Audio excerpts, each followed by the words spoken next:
Good afternoon, everyone. My name is Emilia. I'm the CEO of Swissnex in San Francisco, and it's really my pleasure to welcome you this afternoon for this workshop that we organized on AI and creativity. It's a pleasure for me to do again an invite-only workshop and to have a very specific crowd of designer, journalists, artists with us. So I hope you'll also get a chance to network after this event. This event, the last original Future of Practices, is part of a bigger program that we Swissnex are organizing. Swissnex is a network of different innovation hubs. It's the innovation hub of Switzerland. We're based in San Francisco, we're based in Boston, in Rio, in Bangalore, Osaka, and in Shanghai. And our objective is really to be a place for exploration, to think about the future of work, the future of creativity, the future of food, the world of tomorrow, and to think together about ways of how can we make it better. We do that really by working at the intersection of innovation, academia, and arts in the creative industry. And in San Francisco, we have first. There's never enough people in the first row. So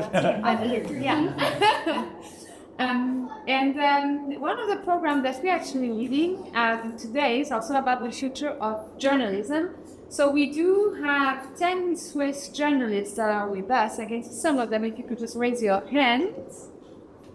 Exactly, and they spent 2 weeks. It feels like 2 years. Maybe they'll come back for longer. They spent 2 weeks with us thinking about the future of journalism with generative AI. As we know, this is a challenge, also opportunity for the future to think about, what does it mean for democracy? What does it mean for information? How can they use it as an ally? And at the same time, what are also the pitfalls that are coming with it? This program is a bigger part of our Déjà Vu event series. So we decided to call it Déjà Vu because we thought that generative AI is somehow nothing else than things that we have seen already. Is it a déjà vu? Is it something completely new, or is it just something repetitive? And we've had a couple of events already and about AI in journalism and storytelling, and I can see some faces that were there and that again with us today. This is the workshop that we're having now. There will be the opening night of the exhibition Assembling Intelligence later. And on August 29, we will have an event about gaming, fair play on human and AI biases in gaming.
Nichol, the floor is yours. Great, thank you. So I love to get a sense of who's in the room. So we know that we have 10 journalists, but I'd like to know who is using AI every day in some way or another. Okay. Who hasn't used it at all yet? I like you for that. Who is excited about AI?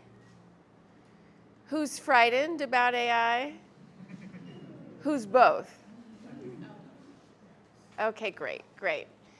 So this panel is the last original in the future of creative practices. And so we're here just to set the table with all of us. We're here because we're going to explore AI and creativity. Why does it matter? How is it interacting? How is it going to affect the future of design? How are we thinking about it? And for that, you know, our frame is on challenges, opportunities, and then also setting a bigger picture and exploring. So we're going to go on that journey. So our wonderful panelists today, first we have Douglas Edric Stanley. He's a designer and the professor, this is one of the best titles ever, professor of algorithmic design and playable media at Geneva University of Art and Design. And then we have Brett Amory. He's a visual artist and he's a lecturer also at Stanford in the art history department. And then we have Erin Bradner, and she's an adjunct professor at California College of the Arts, and then also the director of strategic foresight at Autodesk. So these are our guides today. So I'd love to start with your why. So for each of you, and we'll start with Douglas. And how did you get into exploring AI and creativity? Like, why are you here? And let us know a little bit about yourself while you do that. Well, the why I'm here is pretty simple. I curated the show that's here. But the why in creativity. So the why in creativity. I mean, for me, it's an old story. Like, there's a new generation of generative AI. But I've been working with older forms of, I guess, what we would call machine learning that I really discovered in the early 90s in Paris when I met some of the pioneers of Oulipo. And Oulipo was a collective of poets and writers who were working with mathematicians. And the mathematicians were creating constraints for the poets. So I guess the most famous book would be Perec's Disparition, which is a book without the letter E. So it was these sort of constraints. And so from that sort of mad spirit, I started thinking about language as sort of a modular system you could interact with. And that sort of feeds in today with large language models and all that. So yeah, it's kind of an old story for me that doesn't start just specifically with technology. It starts from language and poetry. Mm-hmm. And that's been a passion of yours for quite some time. So it's how one you of the became tracks. a designer. It's one of the tracks. I mean, at that time I went to France to study philosophy, but specifically, I guess, like epistemology, which means basically you're looking at sort of knowledge and knowledge systems, and the easiest way to track that is just to look at technology and to not look at technology as this isolated sort of object, but sort of the context of knowledge that creates the technology. And I'd always also in parallel been working as an artist. I was sort of, I guess, like a video experimental filmmaker at the same time, as well as doing writing. And so I wasn't afraid of technology and doing a lot of music as well. So I'd always been using sort of technology. But really was studying with some interesting philosophers who were thinking in the early 90s about, trying to have a larger framework to think about how technology feeds into culture. That led me to dig deeper, and then that led me also to teaching artists, and little by little I got really sucked into the whole international art school research, where you're doing research but you're also doing practical work and you're building real sort of projects, and ended up with some crazy people that also sort of were connecting, I guess, like emerging questions around cognition, and then also bioart. This is the early 90s, but bioart and robotics. And so the whole AI conversation was always a part of that. It was sort of a given that while you're doing maybe some sort of bioart, thinking about how technology, biology, biotechnology was going to evolve, synthetic biology, all of these sort of, all these things, that you would always also have sort of language systems. So the laboratory that I was working in was called L'Oeil, so it was language, object, electronics, intelligence, and laboratory. So there was always kind of what we would today call large language models in the dream of this group, working group of people. I love it. I love it.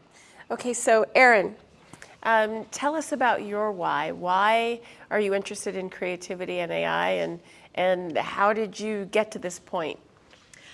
Yeah, thanks for that question.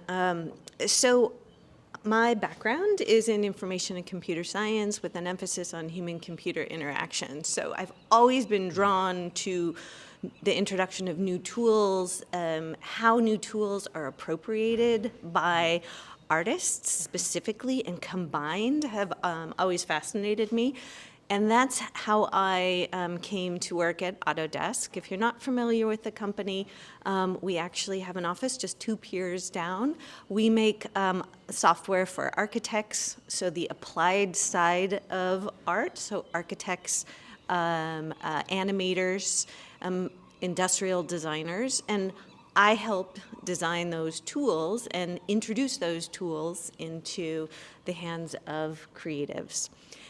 So watching how folks will take up these new technologies is really quite exciting to me, and I had the good fortune of being co-founding a program within Autodesk a little over 10 years now called the Generative Design Program. Generative design was a precursor to generative AI, and it is truly algorithmic. So what these tools did at the time, which I still find quite fascinating, and so do many who use these tools, but what they do is they are optimizing a physical design, let's say a chair, optimizing the design of that chair simply by using the forces, the physics that's acting on the surface of the chair to determine the design. So you're using a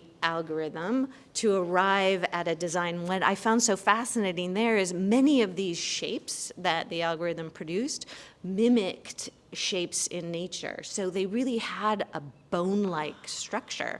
And that, to the point where we were an artist with us, working with us, designed a compound bow. That was one of the first things he did, and it looked like a scapula. And we helped NASA design a light-weighted space lander, and it looked like a spider. So there's a bit of biomimicry happening through these algorithms. And now that technology is evolving to also include bona fide AI, so that algorithmic design, generative design is now evolving to include these more advanced neural network systems that we know of as AI. So the adoption of new technology and how folks appropriate and combine technology is really how I light up and why I'm here today. So thank you for the invitation. Wow, that's amazing. The Autodesk building that changes itself is stunning. So I'm a huge fan. Okay, so Brett, what is your why around creativity and AI, and what in your life brought you here? Hello. So I'm Brett. So my story might be long, so just cut me off if it's too long. I tend to ramble, and you can ask my girlfriend. I ramble a lot and go off on these tangents. But yeah, I moved to San Francisco in '96, and my first job was at FedEx Kinko's, which was Kinko's back then. It wasn't bought by FedEx yet. Being from having a background in skateboarding and punk rock in the 80s, when it would get slow at work, I would try to use the copy machines in unconventional ways, which came from skateboarding and punk rock mentality, that subculture. So when you get slow at work, I would try to break the machines, or just cause some sort of disruption, use them in ways that they weren't meant to be used. So that, those sort of processes led to drawing, and then drawing led to Photoshop, and using the copy machines led to Photoshop, early Photoshop in '97. And then Photoshop led to painting for me. And when I started painting, I applied the same sort of mentality to painting, right? As I did with the copy machines, of try to create paintings that I hadn't seen before, or always use some form of technology to create a digital image to use as reference for paintings. And I did that for about 15 years. And then in 2015, I came across a video online of a neural network being trained, a celebrity GAN. That was inspired by Ian Goodfellow's first neural network. And then I read the research paper, and it really blew me away. Right, here's this technology that's somewhat autonomous and has agency, right? And I really wanted to learn how to make these things, so I started researching neural networks then. And I quickly realized that this is pretty sophisticated programming. And I tried to take a class in 2018 that was marketed towards artists, and I couldn't even get the code to run. It was like a prefabricated model, but you had to run it in Python. I couldn't even figure out Python because I'd never used Python before. And I remember I was actually in school at Stanford at the time, and I took it to a PhD was doing a CS workshop. And I said, hey, can you help me run this thing? He's like, do you have programming experience? I said, no. He's like, you can't. This is sophisticated stuff. Like, if you don't have any programming experience, you're not going to be able to do it. So I gave up. And then 2020, but I kept up I kept researching the technology and kept up with the industry, hoping that there'd be some sort of accessible version of it, right? Just waiting for that to come out. And then 2021, I got COVID, or no, 2022, I got COVID. And while I had COVID, I was determined to learn Python. So like I signed up for a Udemy boot camp, and I was doing like Python tutorials like 3 hours a day with COVID. I mean, it wasn't really a good mix. To COVID, I went and did a 10-day silent retreat in Kelseyville. I don't know if any of you have ever done these Vipassana retreats, but they segregate the men from the women. And the one I did was 25 men, and on the 9th day, they lit the vow of silence. And that's where you meet everyone, talk to everyone. And I'd say 55 men that were there were machine learning engineers. And, yeah. They needed it. Yeah. They needed it. Absolutely. So I was able to like talk to these engineers directly about like, how these things work and like what path I should take to learn how to build these things. And I met this guy, Elias Exever. He was there. Wow. And I didn't know who he was at the time. I had heard about DALL-E, and I only used it a couple times, but I didn't really know about OpenAI yet. And he told me, he's like, don't worry about learning programming, everything's about to change. And as soon as I got out of the retreat in August of 2022, the whole generative AI thing started. In November of that year, that was when ChatGPT was released to the public, and the first thing I did was had ChatGPT write code to collage images together, and I was able to get it to run in like 2 hours. So when I first started using the technology, I had certain parameters that I set up, and one of the parameters was generate images I've never seen before, and 2, try to get it to break, to cause some sort of disruption or glitch. The same mentality I had when I was working with the copy machines at Kinko's, right? Create some sort of disruption, and then 3, take that really screwed up prompt that just had gibberish and like some existential language buried in there, and use it over and over and over and over, and then try it on different platforms to see how the image would change based on the different data sets. And that was basically the start of it, and that led to like just ideas. It's like an idea generator, and I'm still using it. I mean, I'm pretty obsessed with it now, but yeah. I love that. I love the connected story arc between, I bet not many people have thought of like the connection between the photocopiers at FedEx and ChatGPT, but in your story, they are actually the same in many ways. They're the same. I mean, it's the same. I mean, it goes back to skateboarding of like DIY, kind of trying to get these things to do things that they're not really designed to do. Given that these things are brand new, so they're primarily built for commercial use, but I think the artist is always trying to take newer technologies, maybe not newish technologies, and disrupt them. Yeah, and I think also is like I can't think of anything that's more punk than art, really. So I love that. This is actually a great segue to the next question, which is, there's a lot of perceptions and points of view that people have out there around AI and creativity and all of that. So what we want to do is in this section, we're going to talk about what are the biggest misconceptions. What do these people think are like the biggest things that people might be wrong about or might not have the right point of view about, and not right or wrong, but just like what are the biggest misconceptions, misperceptions out there around AI and creativity? And so since you have the mic, we'll start there and then we'll come back this way. I talk to my students about it. I talk to fellow artists about it. There's a lot of resistance within the art communities.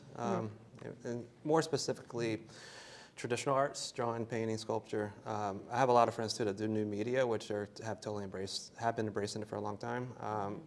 But I think one of the misconceptions that it's going to replace artists, and I think that's just it's a misconception. These things are powerful, powerful tools, and I think they're more than tools. I think they're collaborators. I'm teaching a class called AI as a creative collaborator right now, but it's geared towards artists that have a practice in traditional art, right? And just adopting these technologies and using them in a way that's symbiotic. Like there's a certain symbiosis between mediums, right? And the artist still has agency, and I don't think AI is going to replace the artist as agency anytime soon. And even like I've been thinking about this, like if AI gets to be sentient AI, which it already could be, and we don't know yet, but say it becomes sentient AI, maybe it wants to exist in the physical world, and it'll be commissioned artists to like execute their ideas. But like, I don't think it's going to replace artists anytime soon. Like, I'd be more concerned if I was an illustrator or like working in like entertainment industry. But even that is still a tool, and I think we still have to keep that in mind. That it's not one of the things where we should put our head in the sand and like pretend it's not there, it doesn't exist, because it's not going anywhere, and embrace it as a tool and a collaborator. Thank you. Okay, Erin, biggest misconception. So I am doubling down a bit on AI replacing creatives. So I work with creatives, architects, engineers, industrial designers, and they are looking at these tools as a way to augment what they do. So they're not quite as concerned, if I heard you correctly, as artists that you're working with they are intrigued. They are interested in anything that increases their throughput, because ultimately they are creating end product for markets. So be they buildings or home goods and electronics. So the misconception is that these tools, the tools, let's say, that a company like Autodesk produces, that is AI accelerated, that they would replace an architect or replace an industrial designer. And that's a misconception. I have watched people use these tools and agonize, in fact, how difficult it can be to insert your creative idea into a tool, right? That still is a difficult process. And then once you get out of these tools, we'll always need editing, refinement, and even practical changes to, let's say, materials or for manufacturing constraints. There will still be a role for these creative traits, these creative trades and these creative jobs, even when AI technology is augmenting the design process. Great. Douglas, biggest misconception? There's too many. Pick one. Yeah, because I always sort of feel like an outsider a lot of these conversations. In the exhibition, in the sort of, the manifesto, sort of at the opening, I cite Gunpei Yokai, who's sort of a hybrid designer engineer who sort of created the modern firm of Nintendo, was using play to sort of open up new forms of electronics and interaction. And he talked about lateral thinking with withered technology. So he was using that concept around the Game & Watch. And I tend to have that approach. I mean, I do use a lot of these. I do code. I code sort of all the languages. I've seen them all. And I don't give any sort of special credit to how high or deep you go with the code.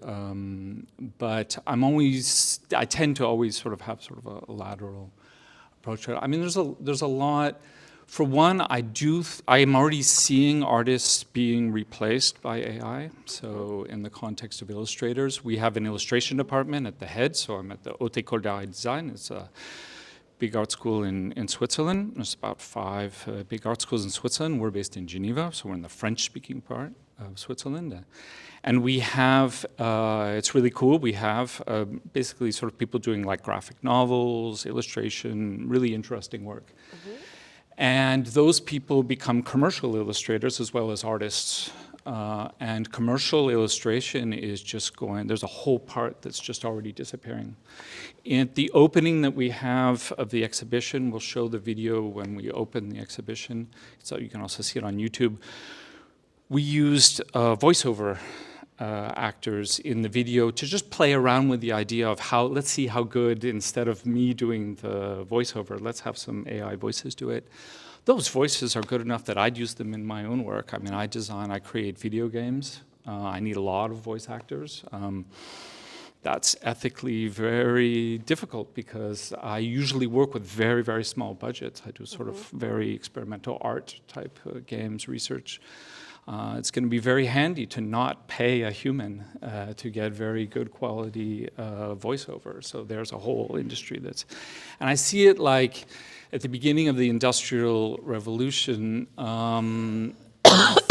the new jobs were created, but it wasn't the same people. So the Luddites, the people that were breaking the machines, there was these big scissors and they were cutting fabric, and the machines could cut the fabric faster. Again, this sort of optimization, sort of human optimization. All of those people ended in poverty. It was different people who got the jobs that came afterwards. So we're going to have I think we're going to have that problem as artists. Luckily, the head of the illustration department said, well, this isn't a problem for us. Let's lean into it. Because a lot of the stuff that we found coming out of Midjourney is really the best. It's the one that does the best sort of like curation work that leads to good machine learning. So we tend to work with Midjourney. But if you're just pushing a button and getting the output, it's kind of for us shit. It's not, I mean, we're an art school and we're teaching people to see and to curate, to think about form, the history of forms, the history of thinking with your hands, history of thinking of images, and as practitioners, not just as theoreticians. And so we don't really have a problem with these machines because we'll always have that, again, that lateral approach, or always have some way to not fall into these rabbit holes. But there's a whole bunch of people that aren't us. You know, we're just, you know, there's only 5 art schools and big art schools in Switzerland, but there's other more like, I guess, like professionally oriented schools. And I think a lot of those people, it's going to be a little delicate, the period that we go through. Yeah, the transition is challenging. The transition is challenging.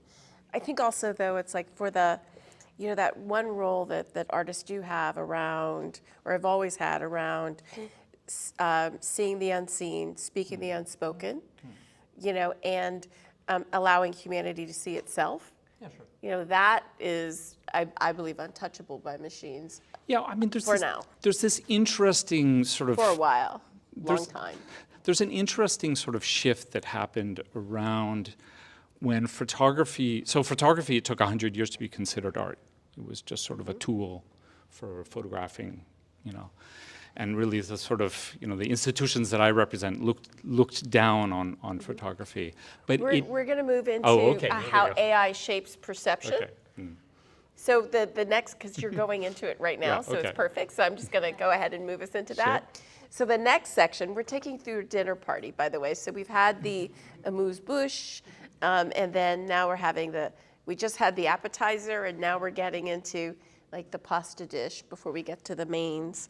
And so with this, it's like, what are the fundamentals and what do we know? And so the question for Douglas was, how do AI technologies shape creativity and our perception of the world? Which is exactly where you were going with the photographs being taking 100 years to be considered art. Yeah, and then also, and then that opened up the Impressionists, because you don't need to you don't need to have the Duke of, I don't know, what, or some sort of rich bourgeois doesn't need their portrait anymore. They can have a photography. So painting didn't have to have that realism job anymore. And so art could open up into these new spaces and these new aesthetics.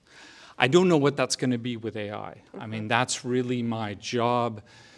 One of my jobs, I got a lot of different jobs, but one of my jobs is to sort of see what are singular forms that you couldn't make in art without the AI. So that usually means interactive. That's good for me because I'm a professor of interaction design, basically. So like I was talking about voiceovers. Well, imagine a generative poetic system that you could interact with that could evolve. You can design a whole story, a whole sort of lexicon, and it's not just random words, it's been designed, but as you interact with it, maybe it's talking to you. And there you couldn't record a human. It would just be physically impossible to have a human record every single utterance. And so these artificial voices are going to be very handy for these new emerging forms that are going to come. So I'm looking for those things. I don't think it's as fundamental as the invention of impressionism.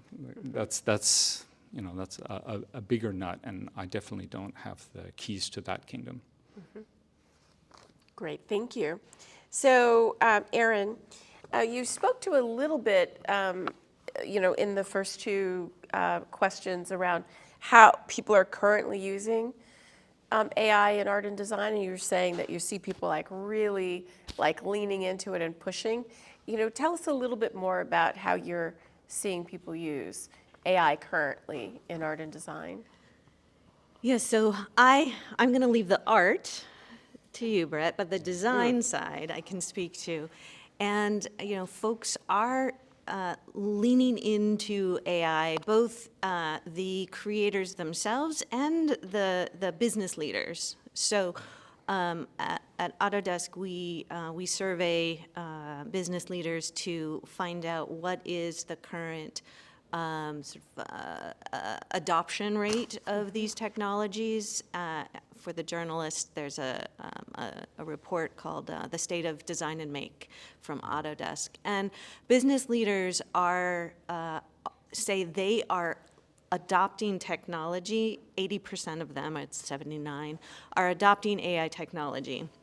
And they are ready. They say they are ready to use these tools, which surprised me, frankly, because I think the tools are so new and are evolving so quickly, thank you, that I thought we would receive more around 25% of business leaders saying they are leaning into these tools.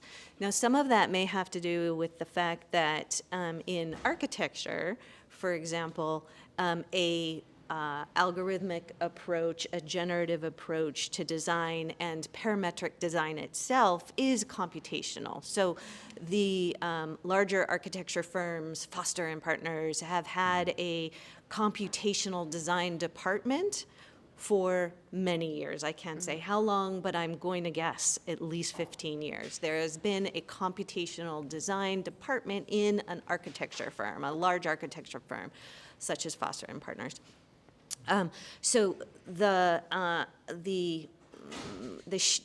change is not, we need to go from manual design, points and lines and surfaces plotted in 2D, to an AI approach. There's an evolution, and the current state is a state where computation is part of the design practice in most professional settings.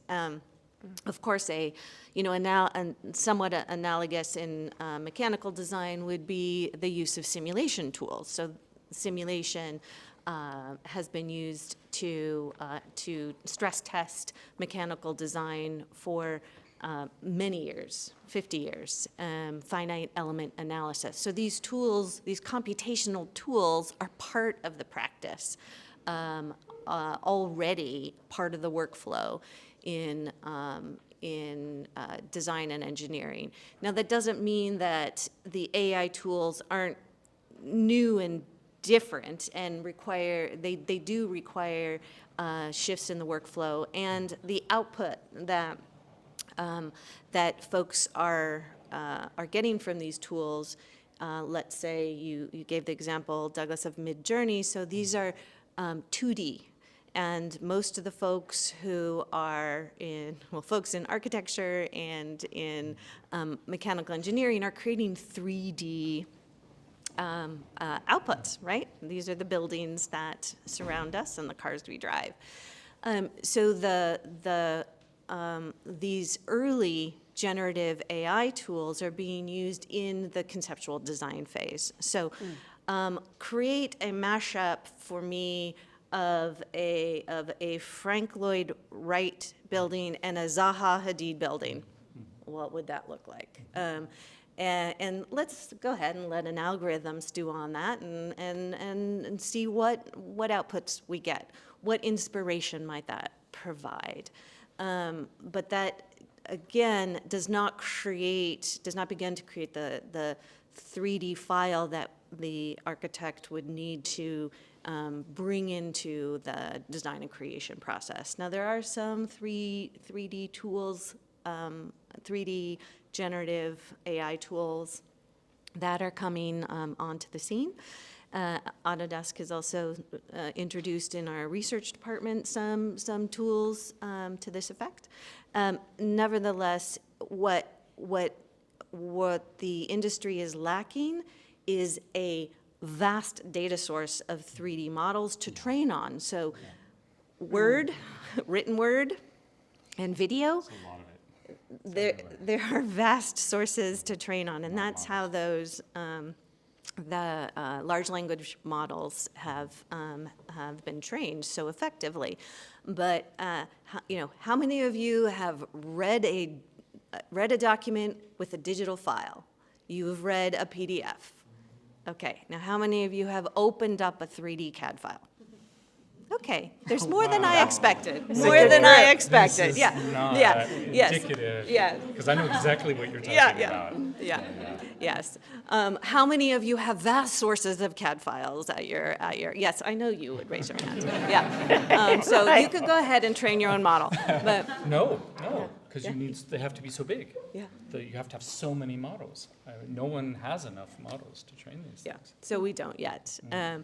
And again, back to the how will that change the field of creative design for architecture and engineering?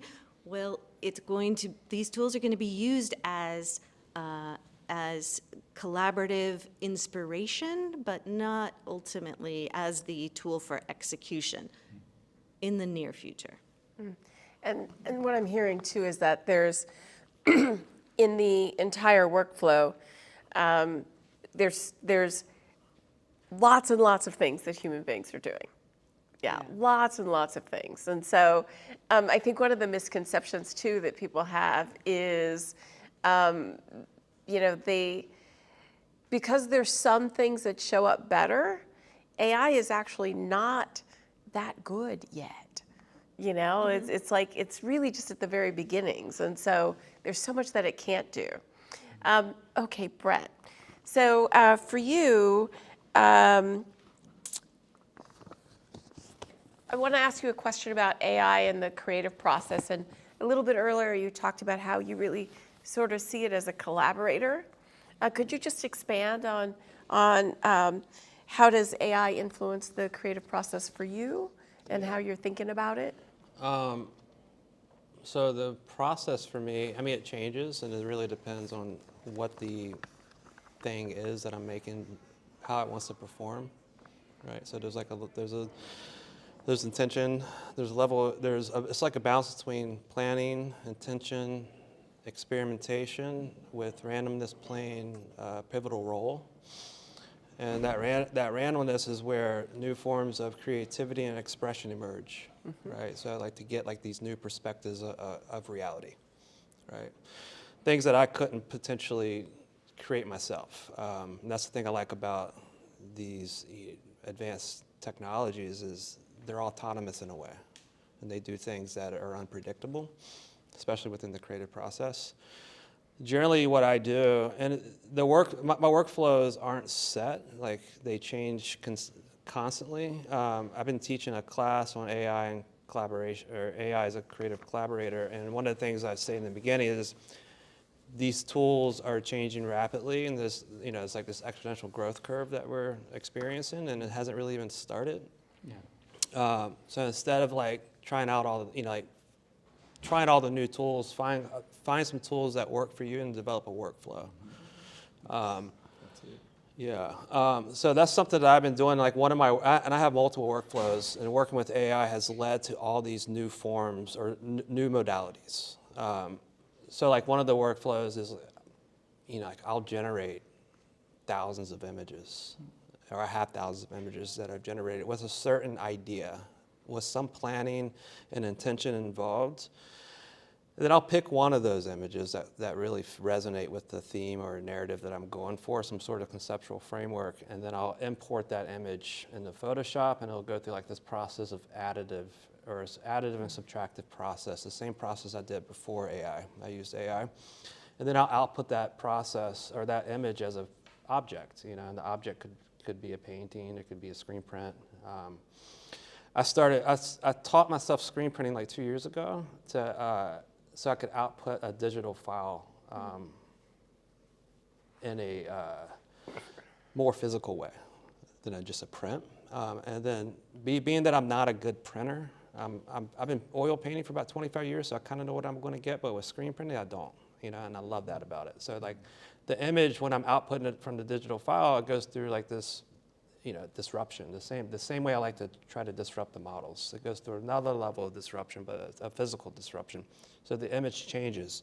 And then I'll take a photograph of the image, and I'll import it back into the digital file, the Photoshop file, or maybe I'll upload it to some sort of generative AI platform and do some in-painting or out-painting. And then that will change the original digital collage or montage, whatever I was generating, which will then influence the physical object. And then I'll make changes to that. Maybe like if it's a screen print, maybe I'll execute the next pass with like Venetian glazing techniques. Something I've been learning for the last couple years. This is the apex of oil painting, and I've been wanting to merge, like that form of oil painting was developed by Titian in the Baroque period in the 16th century, and it was one of the most advanced technologies of that time. So looking at like a Rembrandt or a Titian back in the day was like looking at AI today. It's like the idea of merging those two technologies together, and also the idea of slowing down, because this is like this AI generation, image generation is almost like fast art. Like I found that it releases dopamine, and it's addictive, and I caught myself just generating images and images and images without really doing anything with them, and it forced me to slow down. So AI actually brought me back to technique, and I started studying with this painter in Santa Cruz to learn the Venetian glazing technique, and it's conceptual and it's physical, the reasons why I'm using it. But anyway, that's one of the processes. Then like maybe after I add like some oil paint to it or whatever, do another pass to the physical object, I might take another photograph of it and upload that to an LLM and ask it for interpretation and see how the like ChatGPT or Claude or Bard is interpreting the image, and that will generate new ideas on how to push the work forward or generate more work. But these modes of working they change constantly. So in January I started working on a conlag, constructed language using ChatGPT, and I went through, and that led to like this world building project, right? And I've never done world building before, but like using these technologies has just led to all these like unpredictable outcomes and like new ideas and like new projects. So I started developing this language called AI Glyphic 913 in January, and using ChatGPT, and I became its assistant. So like I did role playing with it in the very early stages, where I told it that it was like an advanced AGI that's led to ASI, and it needs a language that's far more proficient than the human language, and needs to develop its own language, and I asked it what it needs me to do in the physical world to help assist it. So I became its assistant. And are you using the same thread for that? Or I have about 800 pages. I have one chat thread open in ChatGPT, but now it has memory, so it members across threads. does synthesis of the stuff that's way back, so it's all in there. Yeah, so like I've been developing this since January, and like the first like 3 months I was doing it every day, and like right when OpenAI released the audio feature, I'd drive to school, work to teach, and I would just be talking to it the whole time. Okay, now let's work on the lexicon and let's develop this part of it and the syntax, and so I have like 800 pages within one chat thread, but now it's bogged down, so I had to take all those pages, copy them to a Google Doc, and I made a Google notebook. Wow. But now within this language, it's all glyphs. So I can type in a paragraph and say, now translate this AI glyph at 913, and it does it. You know, and like there's a backstory that's been developed for the language, and it's all based on like massification and like simulation theory and all kinds of weird stuff. But there's this whole project, and it's not just the language. The language is inspiring the work, and it's just like this whole like kind of like machine now that's being developed. That's great. You know, it's so I'm a writer, and one of the things that I've noticed when I write is that if I don't put my thoughts together first, and maybe writing is different than the images, but if I start with its thoughts, all of them, I'm LLM Polly. If I start with its thoughts versus mine, like I give it a theme, then the editing is like takes 3 times as long. It's a word salad, you know. So what I do is I basically think through what I want, and I'll just talk for a while. So I'll take a topic that I want to write about, and then I'll just talk into it, and then I'll have it organized, and I'll say, put this in order for me, so I don't have to organize my thoughts. It organizes my thoughts.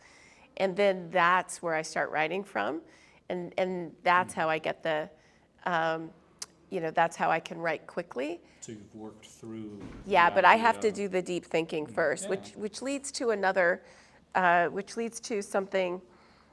So when I'm talking to interns or young people about the future and what they think about, how they should think about their careers, I say the most important thing in this world where we were talking earlier with, especially like with Grok and image generating, it's like you can, everything, anything you see is probably generated in whole or in part, you know, starting by the end of the year, pretty much everything.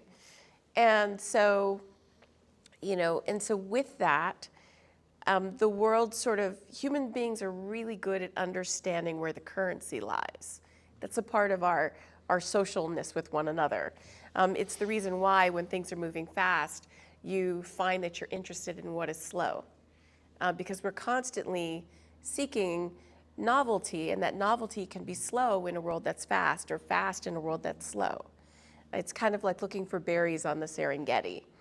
And so I think in this AI world, one of the most important things that people will have to do is to develop their own taste, because curation is going to be the thing that people look for. They're going to look for curation in a sea of generation. It's going to be about curation, and the only way you can truly curate something that doesn't taste like fast food is if you've developed your own taste. And in a world where everything gets served up, the only way to develop your own taste is to ask, why do I like this? Why do I like this? Why, and deepen on that. And so I tell young people you have to develop your taste by asking why you like something and going levels down.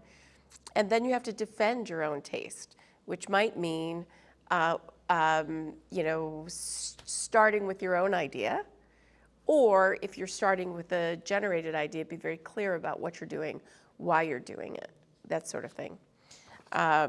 Which sort of leads us, I'm sorry, it's fascinating. There's moments where I forget that I'm the moderator because I'm like, that's so interesting. And so now we're going to go into the opportunities and the challenges. And so we are on the main course now.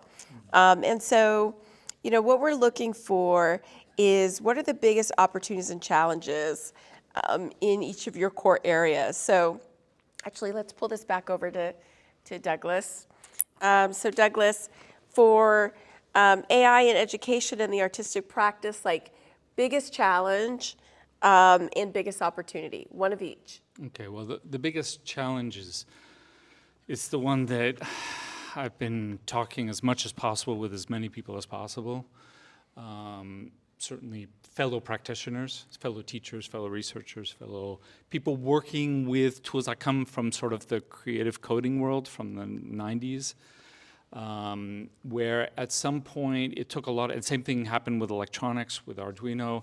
It's designers and artists that built these tools that then engineers ended up using because it had simplified and made it accessible to artists who were curious or wanted to explore physical interactions with a computer, or maybe do some sort of sculpture or some sort of interactive thing. Well, at the time I was working in a robotics lab, and we had to bring in a lot of engineers to just help us to plug stuff in. And at some point, it was really designers who cracked that nut of making it accessible. And we really need something like that in AI. And I mean, we were talking about Comfy AI. There's a lot of sort of stuff that's coming out from the open source community, but the language of AI itself, the neural network sort of vocabulary is very obtuse. And my job is to teach a lot of people to code who almost all of them failed math or didn't go to math class, basically. And I have to teach them how all of these algorithms work and so on. And it's super hard, and we don't have the tools, and we don't have the frameworks and the methodologies to teach in a way that works for us. We're doing work. We have a manual that we're showing here that's sort of one of the first steps that Anthony's research lab is building. It's sort of like one of our attempts to see like what could a pedagogy be around AI that would be accessible to artists, designed for artists. But it's that curriculum hasn't been built yet, and we need to build the tools. So we need technical tools, we need pedagogical tools, we need, anyway, there's a lot of work that needs to be done. In terms of opportunity, I mean, that's the fun part. That's my job. I mean, I sort of plug everything into everything. That's sort of my, job. And I mean, just listening to Brett talk about this sort of in and out and back in and back out sort of methodology, this is exactly the way that we approach a lot of these tools. And there's this sort of old principle that comes from Canguilhem and some interesting philosophers that were thinking about technology, that there's a principle to almost all technology, is that it's reversible. A microphone can be a speaker can be a microphone, and every technology has this principle because it's just sort of the way in which the sort of physical systems work. And it's super interesting for artists because there's always a process where the virtual is trying to physicalize and the physical is trying to virtualize. And then we can sort of, and that's what artists do, right? We're always sort of taking materials and transforming them into something, or taking data and making visualizations from it, or taking language. And so, I mean, these are materials that we're very comfortable with. This transformation we're very comfortable with. And so it's the giant playground that's just opening up. And so the fun part is that, and it's infinite. And so it's really sort of what, as an artist, you want to explore. How do you want to take some sort of a thing and turn it into a material, or take a material and turn it into an idea, or explore an idea through materials, or all of that. And luckily, I work at an institution that has all the fancy machines. Not as many machines as you have at Autodesk, but we have some of these fancy machines. And then we can have painters using the plasma cutter maybe and rethinking painting. And then that becomes really interesting. And then here we're showing some AI back and forth like what you're doing, but then it ends up in a risograph, which is a very sort of two-tone, very organic output. So that back and forth is the fun playground, and I'm very lucky to work in one of these playgrounds.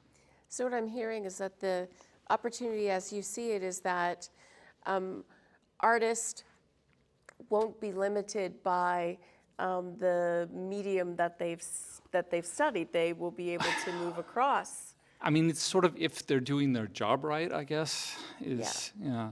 And maybe that's me being sort of, I spent 25 years in the French contemporary art world, which is a very particular, very specific artistic scene.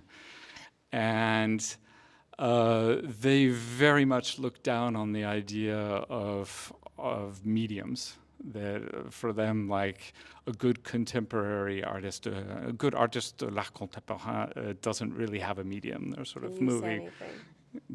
Can use anything. Can use, should not, in fact. And so I was always a bit of a heretic in that world because I was doing exactly the same thing with sort of every technology and every medium, but as soon as they would see like a machine, they would reduce it to just a machine. You're like, there you are again in the same medium. In the same medium, and I was like, I've just moved through 10 mediums in that medium, but but whatever. Well, I think also right now is it's like, if there's any moment where we need artists to help us interpret the human soul and what we're thinking and who we are, it's now.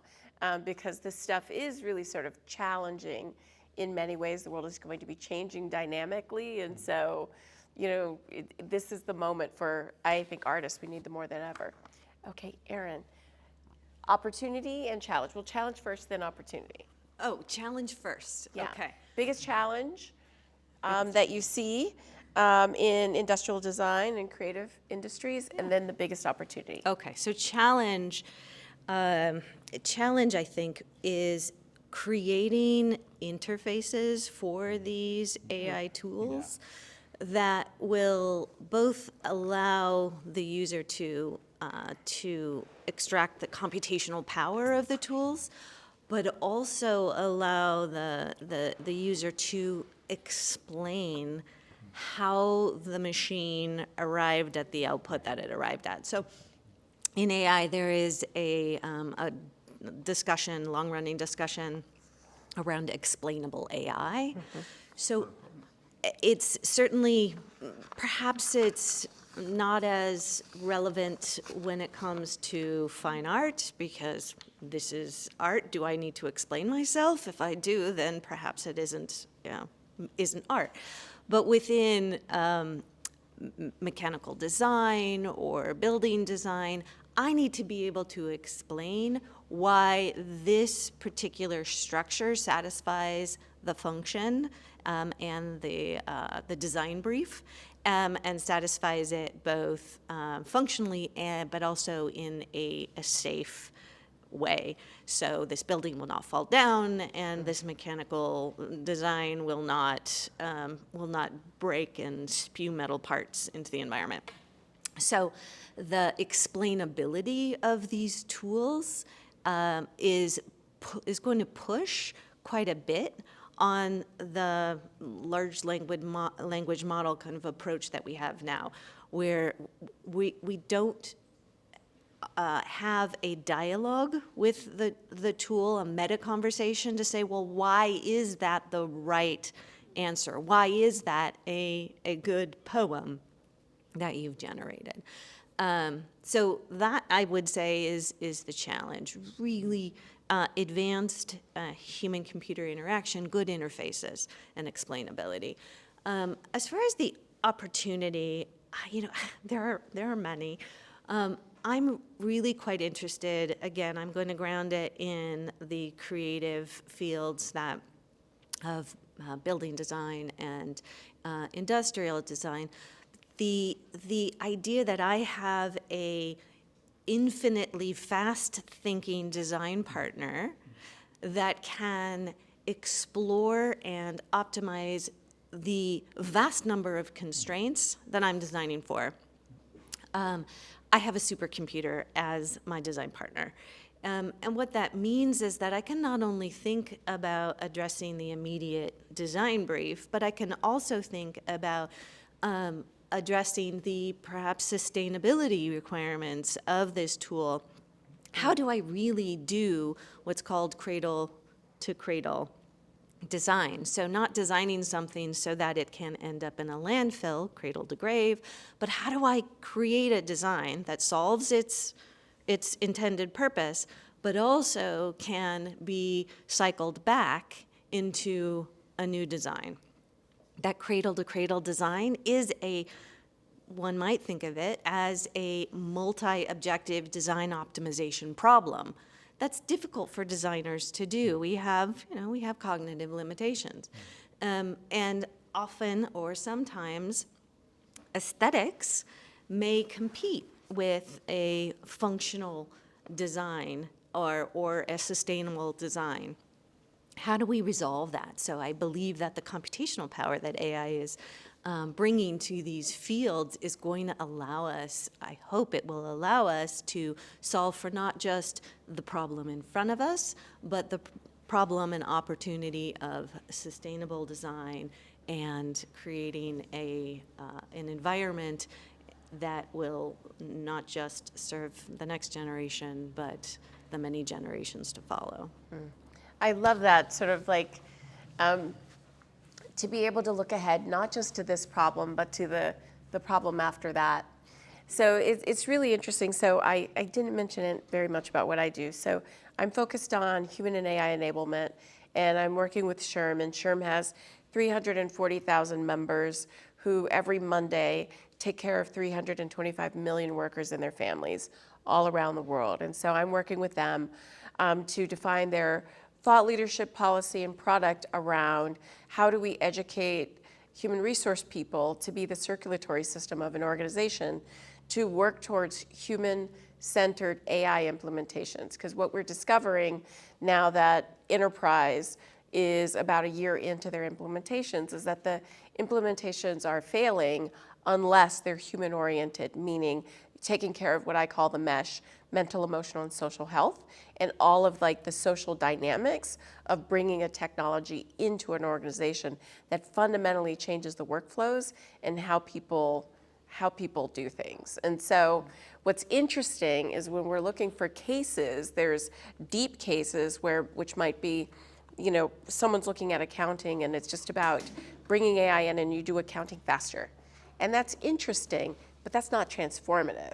What's really transformative is when AI allows you to connect dots that are just impossible for humans to connect on their own. Or would take a long time. It's or really super hard, difficult. right? And so to be able to do cradle to cradle and all of the implications for that, inputs, outputs, like everything, that is a beautiful, important use of AI. So I love your answer. Fantastic. Okay, Brett. And then we'll open it up to questions after we hear about Brett's biggest challenge, biggest opportunity. So the challenge, I think the biggest challenge is loss of self. I mean, I was reading something the other day where the thing I was reading was by 2025, 90% of the internet will be AI generated. Now, I don't think it's going to happen that soon, but I do think by 2030 maybe. Like a lot of the content that we take in online will be generated by AI, So if that's true, a lot of the AI will be generated by, these oligarchs in Silicon Valley, which will be controlling these spaces. We're already seeing a lot of that stuff with social media. Art world, that I'm part of, like I worked with galleries and some museums for a while before I was teaching. But as you all probably know, the art world moves in trends. It was, like after the camera and Impressionism, there's like the series of manifestos and all these movements were come up with their purest form of art, leading to the pinnacle was AbX in New York, abstraction, and then Bay Area figuration here. And then a pop artist came along and destroyed it, or changed it, I should say. And then everything else, is conceptual art, performance art, flux and all that stuff.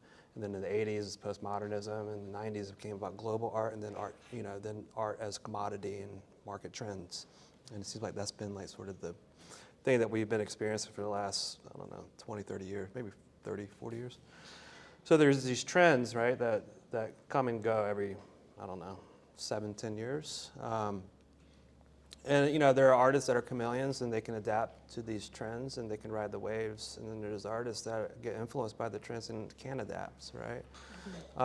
So I think one of the biggest challenges, especially like when we see more AI content, is how do you avoid social massification and loss of individuality, and how do you become your authentic self? What we were talking about before, like, great art is honest, right? And it's authentic, and that's transparent when you see it, right? Inauthentic art, that's also transparent. So how do we avoid that, right? Especially with younger generations when they're coming up and, you know, they're on social media, TikTok, whatever, Instagram, and they see things that are trending, because that's a very, what's the right word? It's compelling and seductive. Seductive, yeah. Seductive. It's seductive, right? Especially for a young emerging artist. They want to get those accolades and they want to get the same hype that they see online. So how do you avoid that, right? Especially when it's ubiquitous, it's everywhere. It's hard now. It's been hard for a long time, but I think it's going to get harder to see, you know, to find the authentic self, you know. So I think that's one of the challenges that I think about. I don't know if it's like a challenge, but I'm pretty sure it probably is a challenge. And then the opportunity is everything will be possible. I mean, it already is. I mean, like I'm making things now that I've been wanting to make for years, but I was restricted because I didn't have the technical know-how to do certain things. Now I can. It's pretty amazing. And I'm waiting for it. Like when I first started developing the language, it wouldn't remember. So I would spend like 2 weeks on this thing, and then I'd ask it something, it wouldn't remember. I was like, well, what about this? You said this last week. And it was just so frustrating. And then they came out with memory, and now it remembers, you know? And it's just going to get better. And then it's going to declare it loves you. Yeah. Yeah, what was it, Sydney? Did you see this? Sydney? Or it's a god. Yeah. So I love that about it, and just like it's just endless possibilities. Like I've been developing websites with WebSim. Have you played with that? So everything's possible. Everything's possible, and then also the writing. Like Has always been possible. writing for me has always been a challenge. And I've done extensive amounts of writing, but it's something that's never come natural. And I think for me, it takes a lot of energy and time away from actually creating. So like when ChatGPT came out, and I could have it write things for me. I mean, I'm writing more now than I was before, and I think I've become a better writer as a result. But I just love that about it. It's for me, it's given me power. It's given the power back to create, where I don't have to worry so much. Because I think when Duchamp, you know, declared that he wants to be an intellectual, he doesn't want to make paintings anymore, and then he became a conceptual artist, and it's kind of a joke. But then, like it was kind of a joke. Artists became conceptual, and then they became the philosophers, right? And it's like now it's expected for the artist to be the philosopher thinker, also the creator. And I'm not that, you know. I mean, I love philosophy, and I read a lot of it, and I studied some of it in Stanford, but I can't write like a philosopher, and I can't write like an English major. So you're empowered. I'm empowered. So empowered, possibility, innovation, and, you know, hopefully more deeply human creation. And so that's it. AI and creativity from 3 distinct but interrelated perspectives. And we'll take 1 or 2 questions, and then you'll be able to talk to each of the panelists after that. And then on the questions, real question, not statement. Just because we've got to get it going. Questions? Yeah, there are a couple things that I heard. So like the Industrial Revolution makes me think of like what are lessons from history that we should bring forward to maintain authentic creativity where humans are able to create and maybe not just edit or improve things that AI creates. And then also the question around authentic art made me think of incentives. So if people are creating things for accolades or those, external measures. So I guess basically, is there like a lesson from history or maybe an incentive you would want to see people who are adopting AI in their practices or businesses like bring forward? That's a great question. I have a quick response, and then I'd love to hear from you two. But the lesson from history that I've been intrigued by is the arts and crafts movement. I was gonna just say Robert Morris, you know. Right. Sort of, So the school that I teach at, California College of the Arts, was founded by. College of Arts and Crafts. It was actually founded as the College of Arts and Crafts, right? And that was in the early 1900s in response to the machine aesthetic and this machine sort of industrial movement, right? So we do have responses that are very productive and also very enduring. So I do think that might be an interesting place to look and see how that movement evolved, which I'm sure you could offer more background on. Well, yeah, same answer. I guess to go further, so some design historians have talked a lot about how, you don't really have design without the Industrial Revolution, and so it's this human response. But don't look at that as just making sort of beautiful, bespoke things. Think of it also as being able to leverage machinic, sort of this, you were calling it exponential, sort of the AI can work on exponential levels, or you were talking about sort of this expansive robot brain that can hold a whole bunch of stuff in there. These are scales that are beyond, or in a different place, I think, than the scale of our brain, or they're in a different space.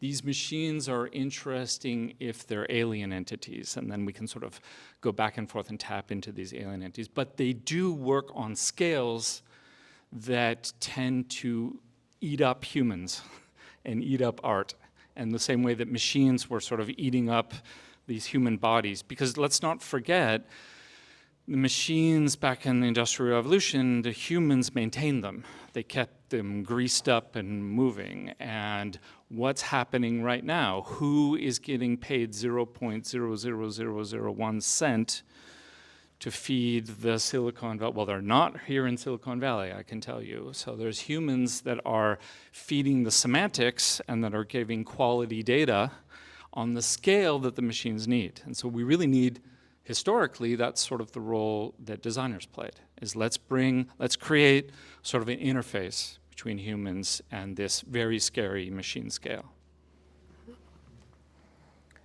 Question? I have a question about AI and the blurring of reality. We all know we mentioned journalism at the beginning, and obviously we know the impact and devastation this can have in a journalistic field. And I was wondering, in this relationship of the artist to truth and the interpretation of the truth of the world they live in, looking at new generations of artists, how in educational environment, perhaps, and Brett, you touched about it a little bit. How do you look at this projecting in the future? What is the approach, the concerns I can imagine, but I would be interested in kind of finding out more from your perspectives. So let me try to wrap my mind or head around your question. The truth around like where it's going, or? Well, just the blurring of reality and AI-generated synthetic content, which looks very real, as we can see in, in photography, and this has percolated into news broadcasts, where you can't distinguish news from, reality from fiction.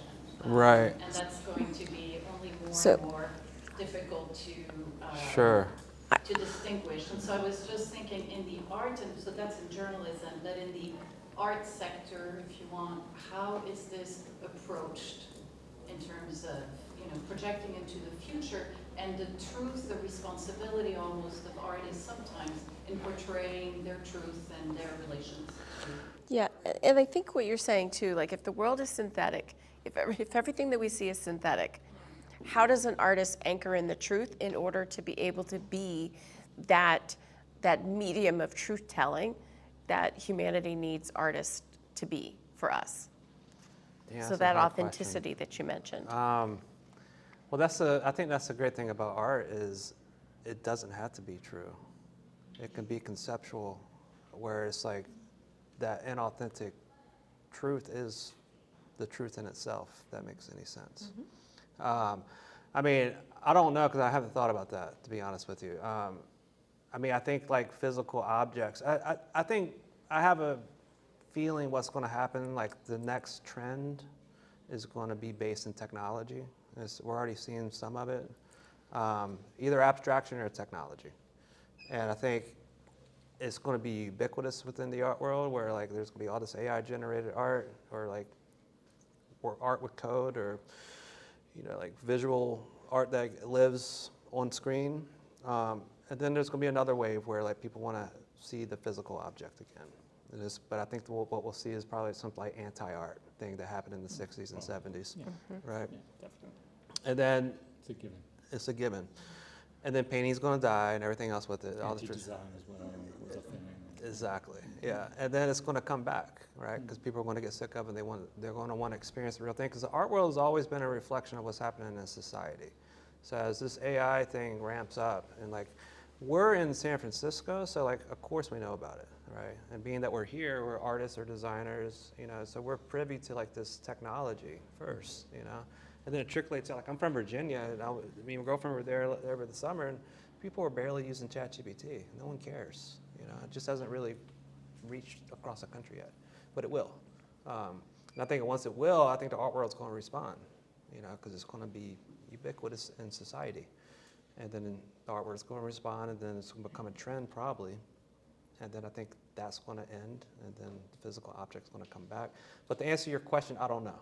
What is the authentic art? What is authentic art in an age where like deep fakes control the narrative? Maybe the concept of truth will evolve. Yeah, I mean, maybe someone's going to, and like, because I do think like certain things are going to change, and academia has to change. The way curriculums are built and the way students are taught has to change. But academics resist change. Yeah.